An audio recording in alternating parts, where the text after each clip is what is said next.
वो सबको पता ही है कि तालीम का निज़ाम तबाह, पानी का निज़ाम तबाह, कानून का निज़ाम, लॉ एंड ऑर्डर तबाह, हेल्थ का निज़ाम तबाह, इंफ्रास्ट्रक्चर तबाह।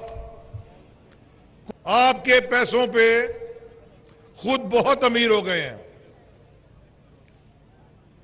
हर चीज के ऊपर ये इल्जाम लगा देते हैं बैठ के कि जी फेडरल गवर्नमेंट ने ये किया। मैं आपको बताना चाहता हूं असल कसूरवार ये हैं, आटे की चोरी में ये मुलव्वस हैं। अभी नैब के चेयरमैन ने कहा 10 अरब रुपए का आटा, कि 10 अरब रुपए आटे का जो कम था वो उसने रिकवर किया है और अभी 9 अरब और करने लगा है। 19 अरब का आटा, इसलिए फेडरल गवर्नमेंट को बाहर से मंगाना पड़ता है। ये जखीरा में, होर्डिंग में ये मुलव्विस हैं। यूरिया की जो हमारे फसल लगने से पहले जो शॉर्टेज हो रही थी, जो कमती थी, होर्डिंग में इनके फ्रंटमैन। जो काम गलत है उसमें ये है, और पीछे है जरदारी माफिया का गॉडफादर। ना खासा कोई हादसा हो जाए आप वहां पहुंच जाते हैं, अच्छी बात है।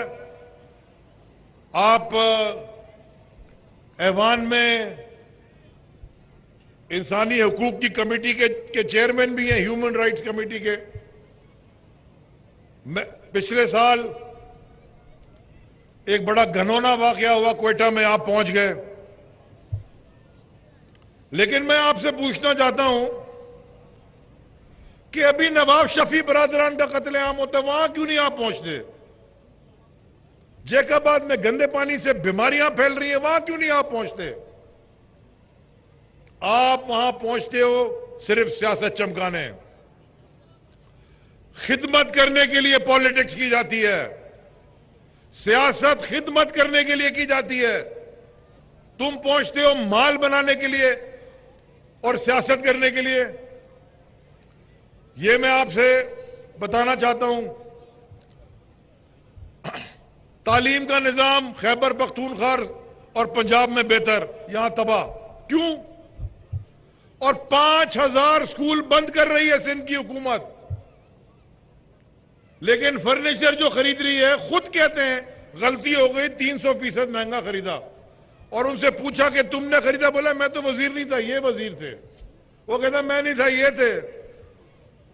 देखें, सिंध बदलेगा जब हम बदलेंगे।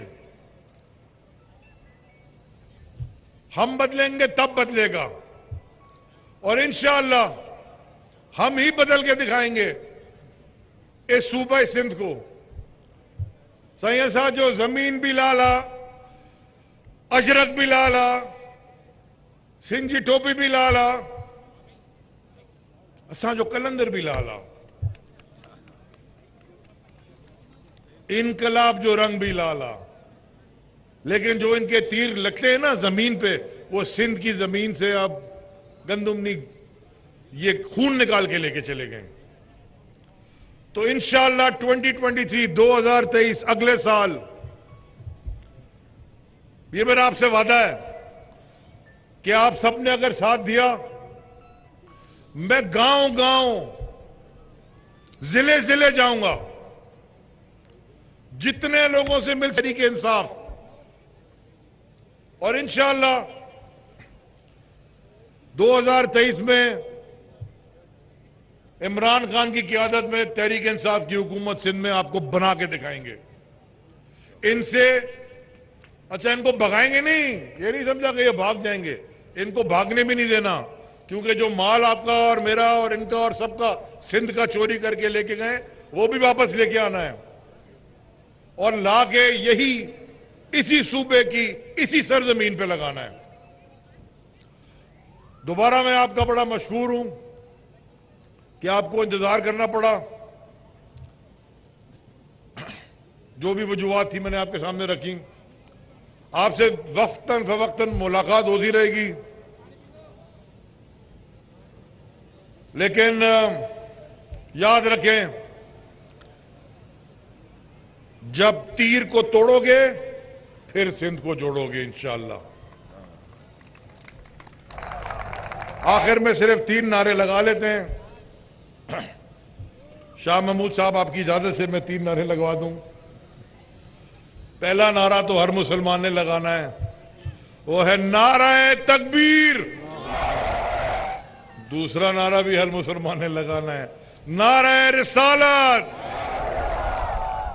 और तीसरा नारा भी हर मुसलमान ने लगाना है, नारा हैदरी। और एक नारा हर पाकिस्तानी ने लगाना है, पाकिस्तान।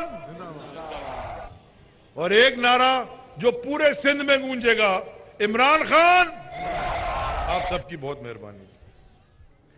वफाकी वजीर अली जैदी सखर में सिंध हुकूक मार्च के शुरका से खिताब कर रहे थे। जलसे में खिताब करते हुए उनका यह कहना था कि सिंध में हुकूमत नाम की कोई चीज़ नज़र नहीं आती। पंजाब और खैबर पख्तूनख्वा में सेहत कार्ड की सहूलत दस्तयाब है, जबकि सिंध में पीपल्स पार्टी वाले गंदम और आटे की चोरी में मुलव्वस हैं। कानून, इंफ्रास्ट्रक्चर, सेहत और तालीम का निज़ाम तबाह हो चुका है। सियासत खिदमत के लिए की जाती है, मुफादात के लिए नहीं की जाती। कहते हैं कि 2023 में आपके ताउन से सिंध में पाकिस्तान तहरीक इंसाफ हुकूमत कायम करेगी।